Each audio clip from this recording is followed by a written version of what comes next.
Yes, I'm so sorry. Sorry, I was switching devices. Re-record. Oh, Stop it. that's it. Take two. Take two. Forget everything we just said. You missed it all. And it was fantastic. Okay. I feel so honored. Hey, everybody. I'm Michelle Stuchel, Sapphire Ambassador, and I am so excited to be leading our first book study in such a long time. And that is a huge privilege.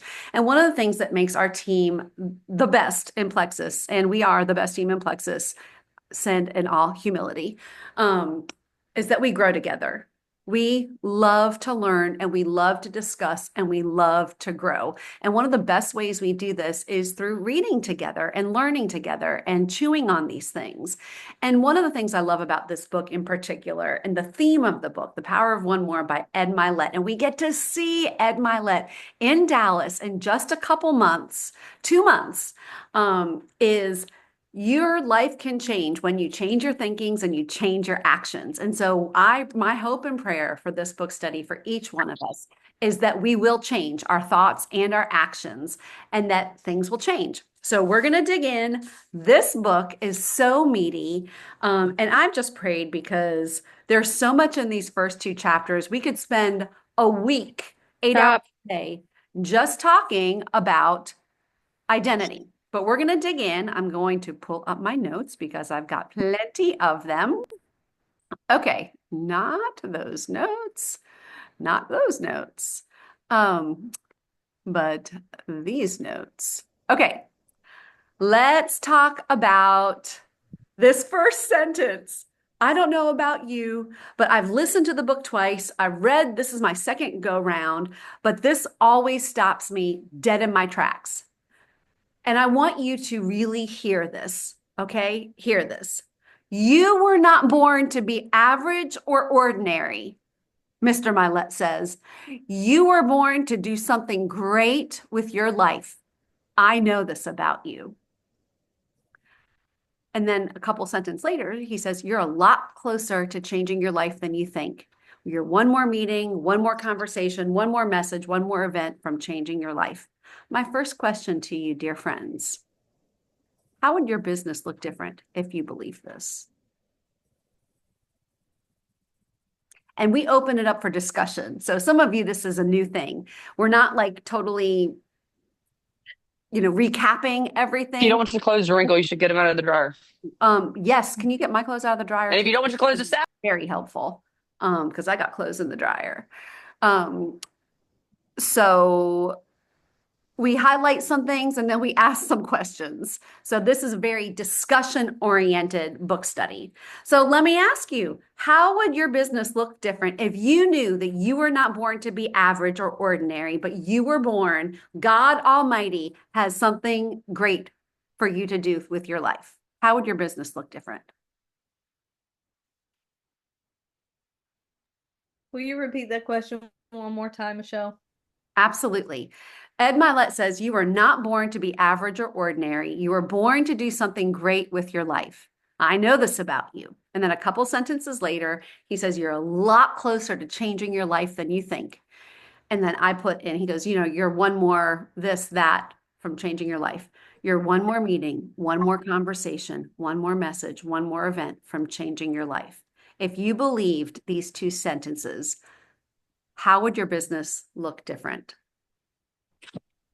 Well, I do believe those two sentences. And I think when you believe those two sentences, it changes the mindset from I have to do this to I get to do this. And it changes the energy that you show up with. It changes the joyfulness, the gratitude, and the energy. It changes your willingness to have that uncomfortable conversation because I do believe that the next person that I talk to, that could be the person that says 2 years from now, Christina, thank you for helping me create a six-figure income. I do believe that. And yeah, so just it for me, it prevents procrastination. Um, and maybe it will help me dial in my focus. I'm gonna use it to help me focus too, I think. Well, I love that. And I think you nailed it on the head in terms of your energy. When you see yourself when that this literally could be the next thing could change your life, your energy is completely different. When you realize that this is something that you get to do, that you get to be a problem solver, you get to be a part of people's lives being transformed, you get to help people solve some of the biggest issues in their life, it changes everything. I said that, and we have a little chat for the people that are in the gold container on my team. And I said, what if you believe like this is what you get to do before you send messages? You get to help people solve problems, and that changes everything. Okay, let's dive into chapter one more identity. And Ed Milet says that this is the most fundamental concept of a one more thinker and doer. He says, identity is the thoughts, concepts, and belief we hold as the most genuine parts of our inner being.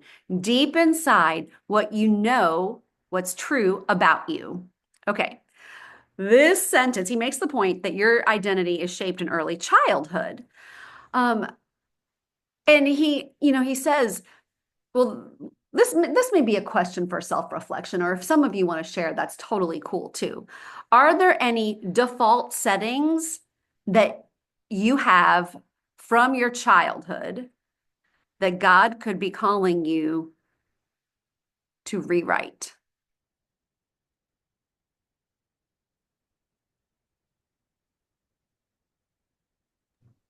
I'll go. Yes. There's a lot. It was hard because I was actually walking around and I saw that it was like every time anything got to a certain level, it was like, okay, great, job well done. You don't need to do anymore. You know what I mean? So it was like, and then when he said the thing about the thermostat, I'm like, oh, it was like, yeah, you get to a certain level and then that's it. There was no push. Okay, now what? Now what's next? It was always, well, you hit this level and that's what you were working for. So just be done. So I think that's why I always get to a certain point and then fall back. So that was what it brought for me. And I could see that pattern in my family that I had not really thought of before. That's so interesting that you say that about the pattern, Katie, because a lot of these things will be patterns like generationally, but how cool that you get to be the one that changes that, moving forward. And he talks a lot about the thermostat moving forward. So that is great. Anybody else want to talk about that? Something that they need to rewrite?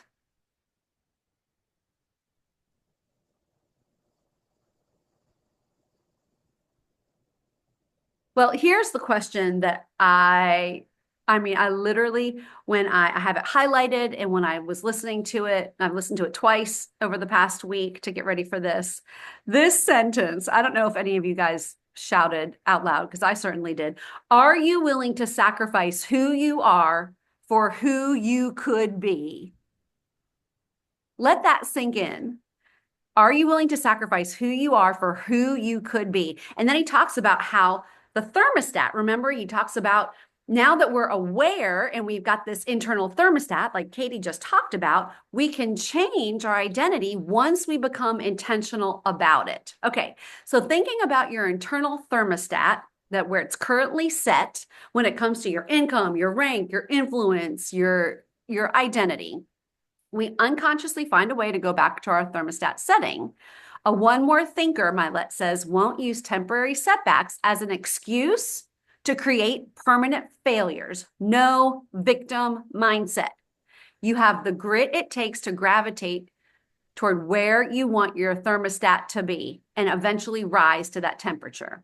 Okay, can you think of a time that you intentionally rose to the temperature of your choosing?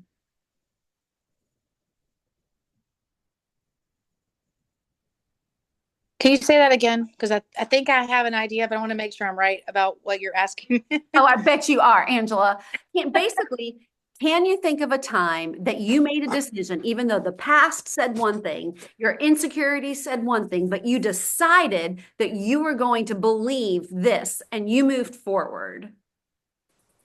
And I can probably think of several examples, but one that really does stand clear in my mind from my childhood was And that is a staple that helps me even now in my business. Was that when I was faced with the world championship, I had won the previous year in the forms called kata, and I was not as good in fighting or kumite, and I had trained really hard for both.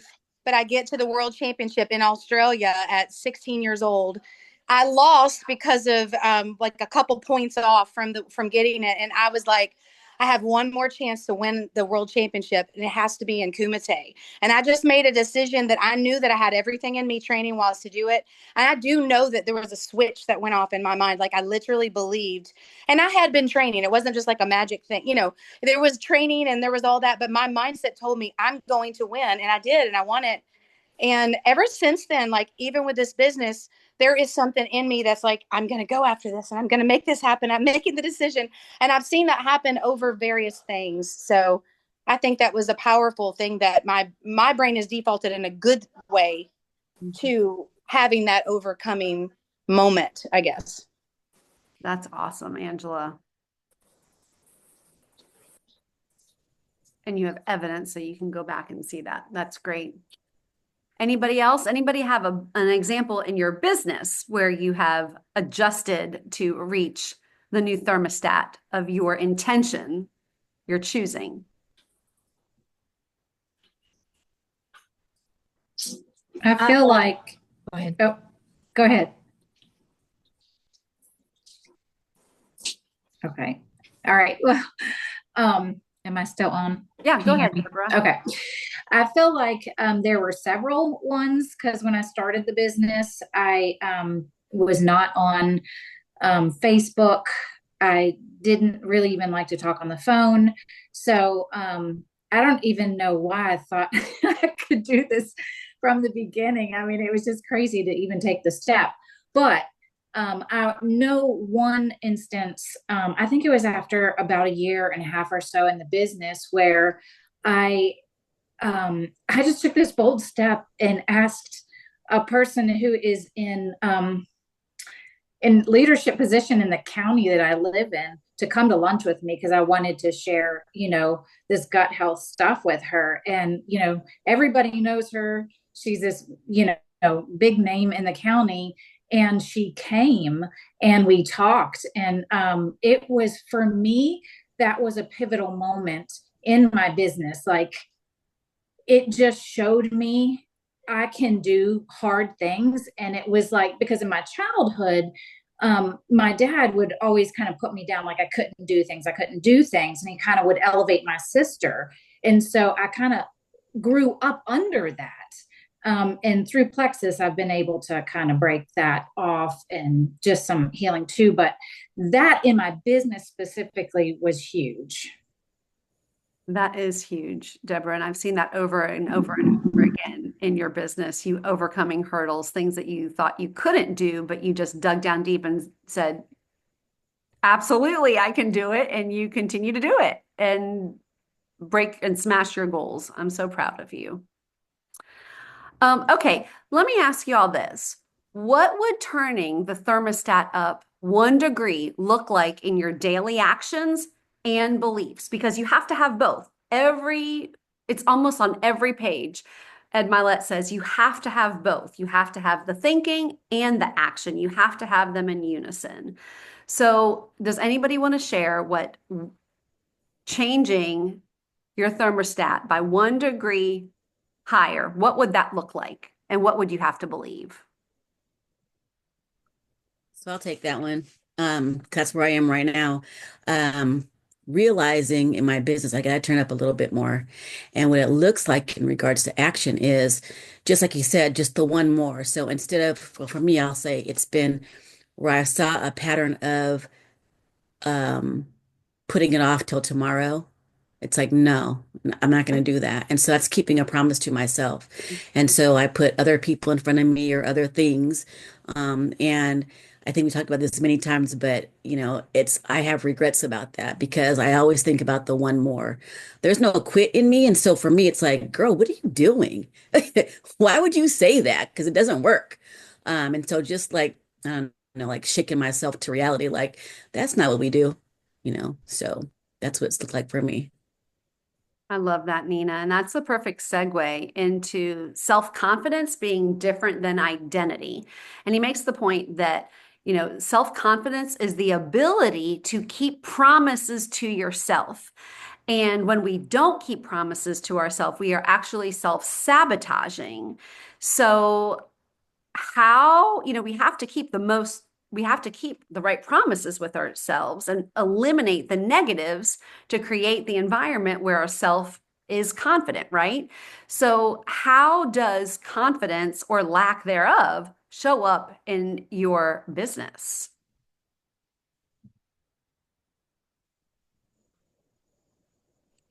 If you are confident and have belief in what we have as well as in yourself, you are going to show up very much differently in your messages to people. How often you are messaging them will be a big thing. If you're not reaching out enough because you're afraid of what, they're going to say or whatever, versus when I'm confident and I'm going to show up that way, I'm going to reach out more and I'm going to be more bold, especially when it comes to the business. The more confident that we are, I'm not going to be afraid to and hold back on that. I'm going to be reaching out more and I'm going to do it with confidence, and they're going to see that. Yeah, that's exactly right, Angela. That's exactly right. And earlier, right before this section in the book, he talks about the trilogy of changing your identity. Do y'all remember what he said? He mentioned faith, intentions, and association. And we don't really have time to dig into this. Again, we could spend a week talking just about this one chapter. But I think a question for self-reflection is, which area do you need to tweak in this season? Is it your faith, what you're believing? Is it your associations, the law of the inner circle, which voices you're allowing inside your head? Or is it your intentions,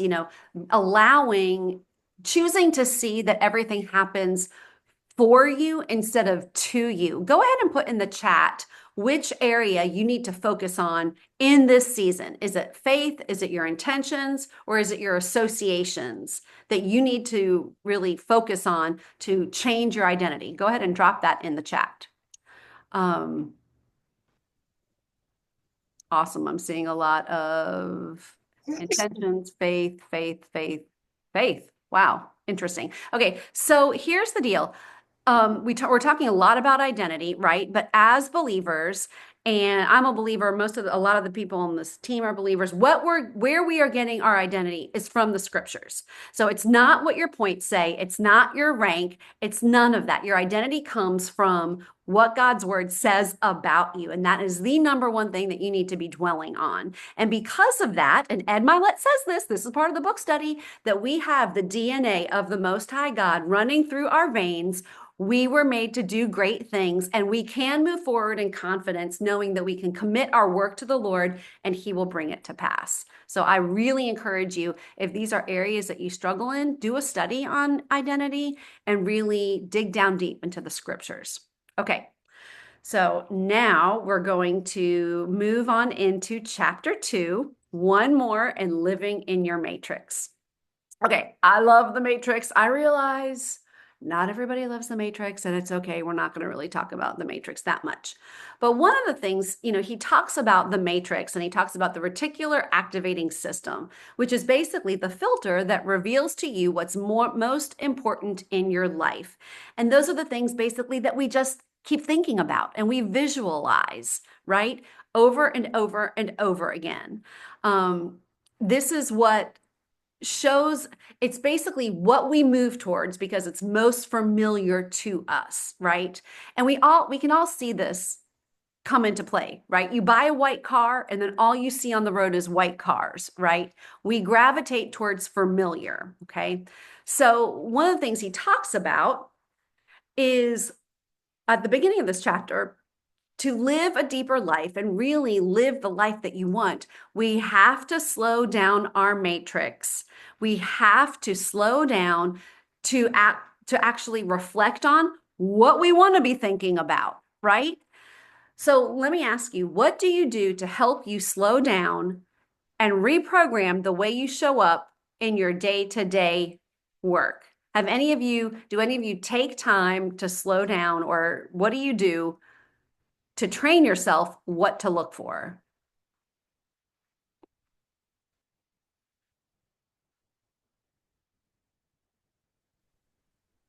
So I started listening to a devotional on my way to work, either a devotional or a Brittany Patreon, something to work on my mindset. This morning was one of those mornings where I had like a lot going on over the weekend, and um, so that helps me just stay really focused and get rid of the stuff that doesn't serve me. That's fantastic, Danielle. And other people are saying the same thing in the chat. Basically, quiet time, filling your mind with what you want to be thinking about. Because let's face it, our default usually is to go to the negative, right? What you're not, what's missing. Even for positive people, like some people think that, oh, Michelle, she's just positive. She always thinks about sunshine and rainbows. No, no. Actually, there's more mornings than not that I can wake up with a pit in my stomach thinking about everything that I'm not or everything that I haven't done. It just takes discipline and activating that matrix or the RAS to be grateful and to focus on what I want to be focused on, because life is a lot more fun when you're focusing on God's faithfulness or moving in the right direction or the fact that everything happens for me instead of to me. So that's awesome, Danielle. I love that, which goes back to associations from the last chapter. You're filling yourself in with, what are the 5 voices you want to be thinking about the most? I love it. Okay, another question for you. What would happen if you consistently expected or visualized success instead of fearing failure? Oh, I have an answer. I have an answer. You would solicit critical feedback. You would be asking questions like, here's where I want to go. Here's where I see myself. Help me get better at what action I'm taking so that I'm closer to where I'm going and not further from it. Fantastic. Because when you know where you want to go, you want every tool, everything that can help you get there. You don't want anything to step in your way. You see those areas of growth as speed bumps and something to overcome on your journey. Well, yeah, and it takes out any of the personalized feelings of embarrassment or it because here's the thing, if I'm not yet where I wish I would like to be, I have nothing to be ashamed about what I need to change to get there. Like it's like, okay, well, here's where I'm at. I'm obviously not here yet. And if someone can help me get from here to there, then I'm like open and receptive and hungry to hear more. Yeah. Versus whatever the other emotions are. Yeah. Fear, shame, overwhelm, discouragement. I mean, I could keep going. And this is not hypothetical. I felt all of these things in the past. And it is 100% a choice. Right. Well, it goes back to the other question you asked a minute ago about what do you have to do to slow down? Sometimes what you have to do is slow down and have somebody check your form. Yeah. Like you can keep going in the gym and doing a million bicep curls, but if what you're trying to build is quads, you need to stop and say, hey, listen, is what I'm doing going to get me the results I'm after? Yeah. That's excellent. That is a great analogy. I was actually thinking about that because I was trying to figure out like why is it so hard to ask for help in a situation like this than it is to be at the gym and be like, hey, will you help me with my form or anything like that? Like, why can we do those things in some elements of our lives, but not in others? You might be completely disciplined, completely on point. You never give up on yourself and you keep all your promises to yourself in one area. And then in another area, you're like, I don't know what to do. I don't know where to go. I don't know what my goals are. I don't know.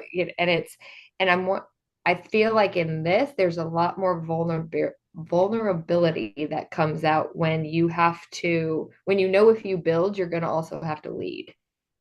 And I think that is a scary thing too. It's not just you having to change. It then impacts everybody that you talk to. Mm-hmm. That is a great point, Katie. I wonder what are your thoughts on why this feels more vulnerable to get critical feedback about something you're doing in your business than it does about the gym? For me personally, it's because I've always had, Christina and I just talked about this morning. I've always had this drive in me to do something, but it's always been sidetracked or sidelined by, like, I got married to a guy in the military. So my career that I had started in Chicago got shifted to, oh, you're going to have to move around. So you might have to refocus. And then you got that job, but then you started having babies. And then, hey, you're the only military wife that works. Like, how about you come home and stay with the kids? And I was happy to do that. But there was always something about my own identity that kept getting shoved in a corner while I was taking care of everybody else. And it seemed very scary to to bring that out again, because of the fact that we were being taken care of and everything else like that. That's my own personal response to that, because it's like I I put it in the back and I played small to make other people big, and had them do what they had to do and make them successful, that I didn't even know, like, how to have that vision for myself anymore. And so when I'm starting to talk about those things, it makes it, I don't know how to articulate this. It makes it more real and big for me. And makes it feel more vulnerable than like, if we're using the same analogy, just going like, okay, I want stronger muscles, I have to do this. This could change our life, Do not you think just. that it's because we attach more of our worth to this business and what we can achieve here than we do our form at the gym? Yeah, 100%, because it can affect everything. Like, if you're successful here, you can make as much as, like my particular case, my husband's an airline pilot. But I decided today my ultimate goal, at least the first one, is to make as much as he does. Like, that's a bigger vision that I've ever allowed myself to have.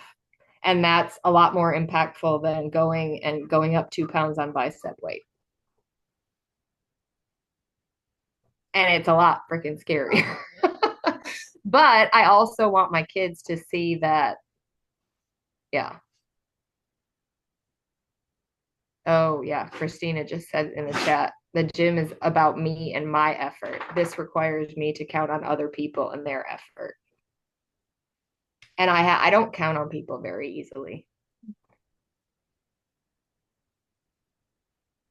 So I think this is a great example of, from what I'm hearing you say, is raising your thermostat a little bit, slowing down to raise your thermostat.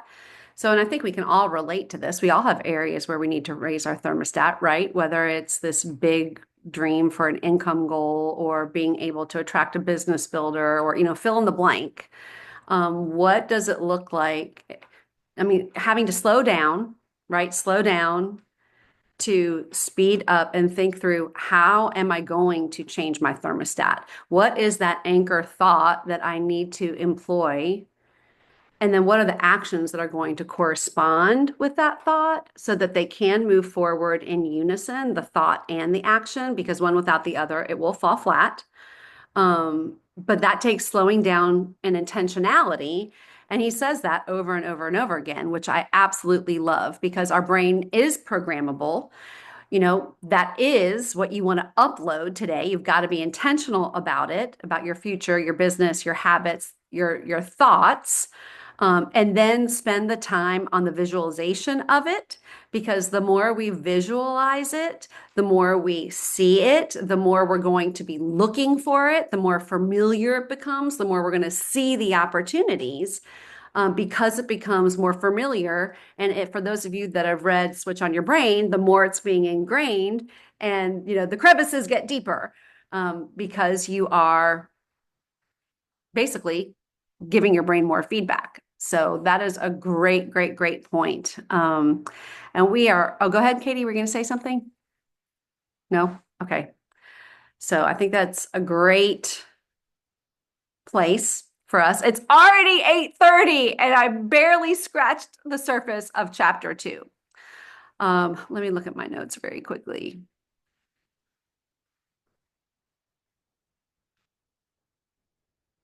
Well, it's time, because we said we were going to keep it to 8:30. So here are just some questions for reflection. If you want to write these down, I'll drop these in our chat. Are you talking about the matrix and confirmation bias? Are you subconsciously, what kind of evidence are you collecting? Why this business is hard or why you're made for this? How can you flip the script and start looking for proof of growth and fruit versus lack? How do your past experiences, gifts, and personality, how can you use them to your advantage in this business? And what small daily decision would make the biggest difference in upgrading your matrix or thermostat and creating momentum right now? So I will drop all those in our chat. It's 8:32. Thanks, everybody. I hope this was valuable to you guys. And I really, really hope you take the time to dig into these chapters because they're so meaty. And we'll see y'all at 9 o'clock on Team Call. See you next week. Thanks, everybody.